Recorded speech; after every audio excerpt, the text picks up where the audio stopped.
Bleu Paris. Côté expert, Sophie Scarcula.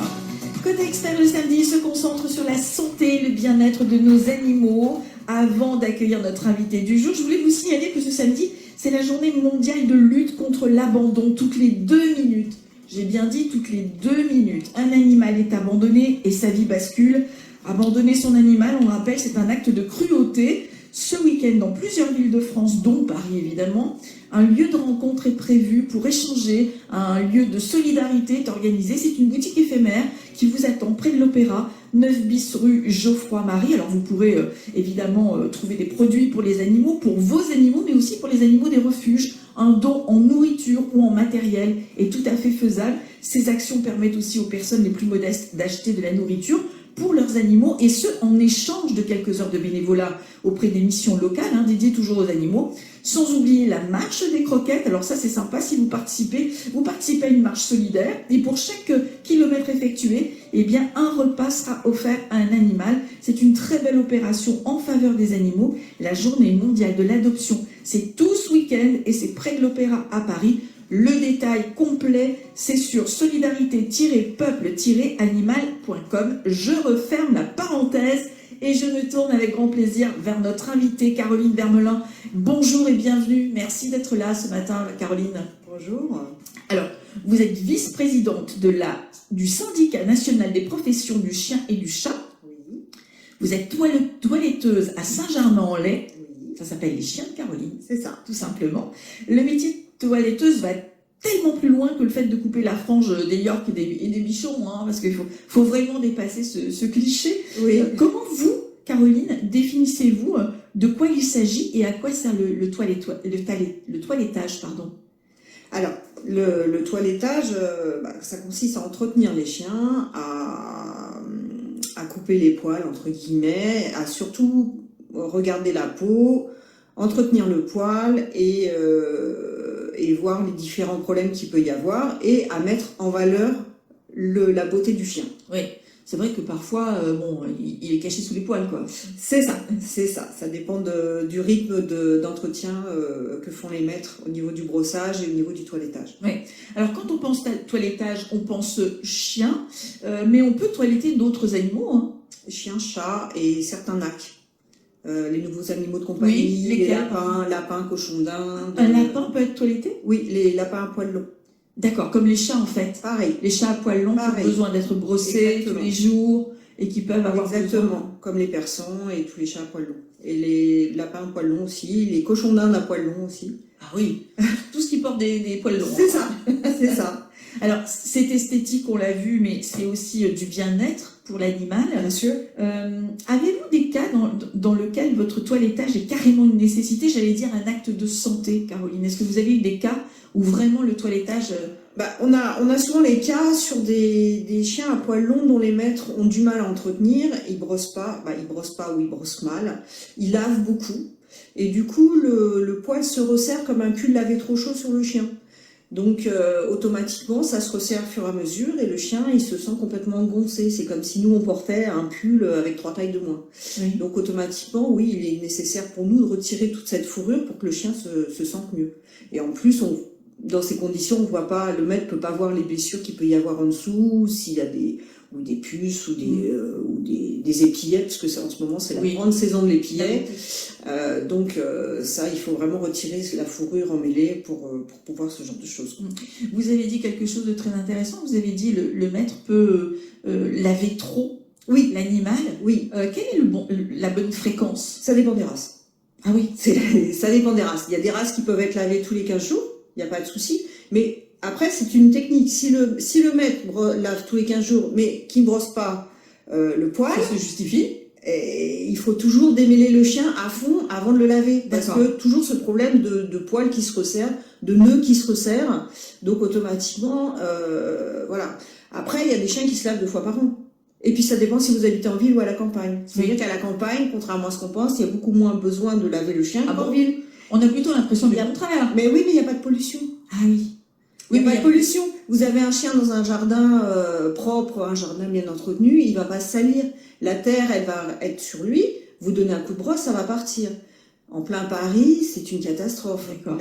La pollution est terrible. Donc là, on est plus de nouveau dans la santé plutôt que dans l'esthétique. Hein. C'est un tout. C'est un tout. C'est un tout. Vous lavez votre labrador, on va être dans la santé, on va pas être dans l'esthétique. Oui. On va retirer tout Bien sûr. le sébum gras ou la pollution. De toute Alors façon, que- un animal a besoin d'être lavé. Après, il faut voir le rythme, effectivement, en fonction Oui. de ses besoins. Mais Oui. tous les chiens ont besoin d'être lavés En ville. en ville. Je dis, à la campagne, c'est beaucoup moins. Le chien s'auto-nettoie quand même. D'accord. Très bien. Nous détaillerons évidemment tous les actes que vous faites sur les chiens, mais aussi sur le métier de toiletteur, de toiletteuse, parce que ça peut être une idée de reconversion pour les amoureux des chiens, Il y en justement. a beaucoup. Oui, il y en a beaucoup. N'hésitez pas à nous appeler si vous envisagez justement de vous lancer. Appelez-nous aussi pour nous dire pourquoi c'est important pour vous d'emmener votre chien à une séance de toilettage. Comment le vit-il d'ailleurs? Est-ce que les chiens sont plutôt contents ou est-ce qu'ils traînent un peu la patte? On va pas chez le vétérinaire, hein. En général, on est plutôt content d'aller chez le toiletteur, mais bon, quand même, il peut y avoir un petit peu de stress. Allez-y pour les anecdotes et vos questions, 01 42 30 10 10. Le toilettage, à quoi ça sert? Comment ça se passe? Comment se déroule une séance? Réponse avec notre invitée dans Côté Expert ce matin, Caroline Vermelin, toiletteuse à Saint-Germain-en-Laye. Alors, je crois savoir, Caroline, que vous êtes arrivée au toilettage un petit peu par hasard, j'allais dire, ou par accident. Vous vous destiniez à quoi? Et finalement, pourquoi vous êtes-vous tournée vers le toilettage? À la base, une formation de comptable. Ah oui, ça n'a rien à voir. Voilà. Même si c'est utile pour quand on est à la tête. Voilà. Après, ça aide bien quand même. Oui. Mais je suis arrivée dans le toilettage par accident peut-être. Mon mari était instructeur canin dans l'armée. Moi, je suis une ancienne cavalière où depuis petite j'étais dans les chevaux. Mes parents sont coiffeurs, donc on était déjà dans Vous l'artisanat. avez fait un mix. J'ai fait un mix. Donc voilà, mais quand j'avais 19 ans, hein, j'ai Ouais. juste fait mes études de compta et après je suis passée à autre chose, quoi. Alors, comment se déroule exactement une séance de toilettage? Quelles sont les prestations de base? Alors, après, on revient toujours au même problème, la même chose, ça dépend des races. Donc, il y a des races qui vont demander juste un bain, ce qu'on appelle un bain brushing. C'est-à-dire que les races à poils longs, on va les démêler, on va faire les ongles, les oreilles, on va les démêler, les laver, leur faire un soin. Après, on fait un brushing, bon, les tours de pattes, l'hygiène, voilà. Après, il y a des chiens qu'on va couper, type caniche, bichon, où là, pareil, on va démêler, on va faire le brushing, on va faire notre coupe. En général, ce sont des coupes qui sont au standard, c'est-à-dire chaque race a un standard par rapport D'accord. à ses lignes. C'est souvent pour dégager les yeux, par Non, exemple. c'est des lignes, c'est-à-dire qu'on met en valeur Ah oui. La on met en morphologie valeur la du morphologie du chien. D'accord. Donc ça, c'est les chiens en coupe. Et après, nous avons les chiens qu'on épile.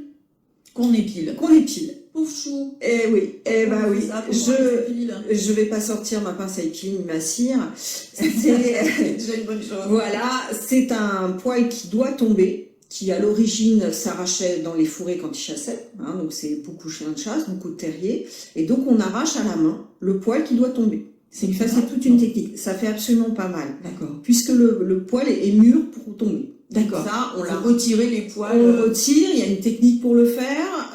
On n'est pas beaucoup à le faire, ce genre de choses. Mais on remet en valeur le chien.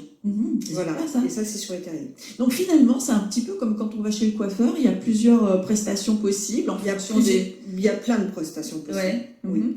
C'est assez physique, hein, finalement. C'est très physique. Mon ostéopathe me dit toujours, je pensais jamais que ça pouvait être Oui, aussi parce que physique. vous manipulez des gros chiens aussi. C'est pas que les gros chiens, parce que le chien, en fin de compte, il n'a pas demandé à être là. Oui. Donc quand il est sur notre table, il n'a pas demandé à rester debout, donc il faut l'aider à rester debout. Hein. Alors on a des outils pour le plus ou moins le tenir, mais s'il n'a pas envie, notre bras gauche est autant sollicité que notre bras droit. C'est lui qui tient le chien. Donc automatiquement, c'est très très physique comme chien. Est-ce qu'il y a des chiens qui sont très peureux au point d'avoir peur d'être toilettés, Oui. pour lesquels c'est difficile Oui. de travailler? Oui, tout à fait. Oui. Tout à fait. Ça dépend du passif du chien. Là, on récupère beaucoup des chiens qui ont été récupérés à la SPA et dans les refuges. Donc, on ne connaît pas le passif. On ne sait pas si la main de l'homme était pas bienveillante en général. Hein. Oui. Donc, c'est que nous, quand on le récupère sur la table, c'est tout un process pour pouvoir les acclimater et en prendre soin. D'accord.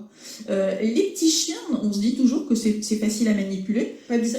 Voilà, c'est ce que j'allais dire. Ça doit être un peu rebelle, hein, quand même. Pas du tout. Le petit chien, il a des dents comme un gros. Ah, si ce n'est que, c'est-à-dire que vous pouvez vous faire mordre. Tout à fait. C'est arrivé? Ah oui, très fréquemment. Très fréquemment, mais il n'a pas envie. Sa façon de se défendre, c'est les dents. Hein, donc, Pourtant, vous leur faites du bien. Je veux dire, chez le vétérinaire, on peut être piqué, on peut être... oui, mais après, quand vous avez des chiens qui arrivent, qui sont trop emmêlés parce qu'il n'y a pas eu le travail, il faut qu'on démêle, c'est pas très agréable. C'est comme chez nous. Voilà, c'est pour ça que je demande toujours au maître, essayez d'entretenir régulièrement votre chien pour que ça soit pas une séance de torture. Oui, très bien. Mais nous allons voir un petit peu ce qui se passe quand on emmène notre chien justement chez le toiletteur et la toiletteuse, et puis comment aussi on peut devenir toiletteur, toiletteuse, quelle est la marche à suivre, quels sont les diplômes nécessaires, les formations nécessaires. Beaucoup de gens pensent au métier autour des animaux au moment d'une reconversion, donc on va en parler d'ici quelques minutes. N'hésitez pas si vous avez des questions à poser ou si vous voulez témoigner, vous êtes les bienvenus au 01 42 30 10 10. France Bleu Paris, côté expert. Gros plan sur les bienfaits du toilettage ce matin dans Côté Expert avec Caroline Vermeulen, toiletteuse dans les Yvelines et vice-présidente du syndicat national des professions du chien et du chat. Alors Caroline, quelle formation faut-il suivre pour devenir toiletteur ou toiletteuse ? Alors, il y a un diplôme qui est reconnu en France qui s'appelle le CTM toiletteur canin, félin et NAC, qui est le certificat technique des métiers, voilà, qui passe par les chambres de métiers, qui se fait en 2 ans pour les jeunes, hein, à partir de 16 ans, et après il y a une 3e année qui s'appelle le brevet technique des métiers, qui se fait 1 an après ces deux années. Et qui permet quoi ? Et qui permet, alors cette formation, elle est surtout pour faire des responsables de magasins. D'accord. Ils ont ils ont de la gestion, parce que maintenant le toilettage, ça se contente pas dans les salons. Il y a des éleveurs qui les récupèrent, il y a des pensionneurs, d'accord, il y a des animaleries. Donc ils ont besoin de gens qualifiés et donc il y a ce 2e diplôme qui a été créé pour ça. Alors vous avez dit ça commence par 2 ans d'études pour arriver au certificat technique des métiers. Voilà. Oui, mais ça veut dire qu'il n'est pas nécessaire d'être bachelier donc. Pas du tout. Voilà. Pas du tout. Hein, c'est en fin de 3e en général. Et donc ça c'est pour les jeunes. Et il y a le certificat technique des métiers qui est pour les adultes, qui se fait en général en 9 mois dans les chambres des métiers. Dans les CFA et dans les écoles rurales en fin de compte, dont Mortagne-le-Perche. Voilà. Alors on parlait beaucoup je parlais de reconversion tout à l'heure. C'est vrai que après le confinement, on l'a vu, il y a beaucoup de changements de vie qui ont été déclenchés par ce confinement. Beaucoup de gens ont laissé tomber leur métier très, très sérieux, entre guillemets, pour se tourner vers des métiers passion, comme on dit. Beaucoup sont partis pour ouvrir des boutiques de fleurs et autres. Et puis beaucoup se sont tournés également sur les métiers, vers les métiers autour des animaux, dont le toilettage. Est-ce que vous avez remarqué, vous, une arrivée de nouveaux toiletteurs, en tout cas de gens qui ont souhaité de prendre ce métier-là? Oui, alors il y a beaucoup de gens qui ont fait des formations, beaucoup en province. Hein, parce qu'en province, ça permet souvent, ils ouvrent des salons dans leur maison ou en camion, ce qui est aussi intéressant. C'est vrai, pour aller dans les villages. Oui, pour la province, c'est vraiment topissime. Hein, ils ouvrent dans des camions où ils s'arrêtent sur les marchés, où ils vont chez les gens. Donc oui, il y a beaucoup de reconversions comme ça. Et vous prenez des jeunes en formation? Moi, je prends des apprentis, oui. Des apprentis? Oui, ça fait 30 ans que je forme des apprentis. Et quelles sont alors les bases que vous leur inculquez? Parce qu'il y a effectivement la théorie qu'on apprend à l'école, et il y a la pratique, et ça, il y a la personnalité aussi de celui qui nous forme. Bien sûr. Pour vous, quelles sont les choses incontournables sur lesquelles vous ne transigez pas? La patience. La patience. La patience. La patience. Il faut que... Les animaux, il en faut. Hein. Oui. C'est-à-dire qu'il faut impérativement que les jeunes, ils aient une patience à toute épreuve. Oui. Parce que, comme je vous ai dit tout à l'heure, le chien, il n'a pas demandé à être chez nous. Oui. Donc, il faut aller dans son sens. Donc, il faut énormément de patience et de psychologie. Oui, c'est important. Voilà. Et après, savoir se servir de ses mains. Très bien. Bah, écoutez, on a fait le tour. Est-ce qu'il y a une évolution au fil du temps? C'est-à-dire que, parce que les techniques évoluent aussi. Ah, énormément. Et ça veut dire qu'une fois que vous êtes installé, que vous avez vos diplômes, que vous avez votre... Il faut aller en formation. On organise énormément de formations partout en France. Moi, je me déplace partout en France pour aller donner des cours pour les personnes qui seront déjà installées. Et il faut vraiment se remettre en question tout le temps. Très bien. Je vous propose d'aller sur le site, hein, si vous voulez avoir les détails, Tout est inscrit sur le site de Caroline, les chiens de Caroline, tout attaché, leschiensdecaroline.com. Merci infiniment. Alors, je rappelle que vous êtes toiletteuse à Saint-Germain-en-Laye, plus précisément. Vous avez l'adresse, vous pouvez nous donner l'adresse? C'est 9 rue d'Anès de Montardin. De toute façon, comme ça, on est sûr de vous trouver. Vous êtes sur les réseaux sociaux. On vous trouve très facilement. Merci beaucoup, Caroline, d'avoir levé un point du voile sur ce métier qu'on connaît mal, hein, finalement. Oui, on s'imagine toujours qu'on travaille avec les petits chiens, que c'est très facile. Voilà. Non, c'est pas du tout le cas. Voilà, c'est pour ça qu'on tenait à vous avoir quelqu'un qui soit vraiment spécialisé et qui vienne nous dire ce que c'est que votre quotidien. Eh bien, merci de m'avoir invité, surtout. C'est un beau métier, en tout cas. Oui, bravo. oui. Merci beaucoup.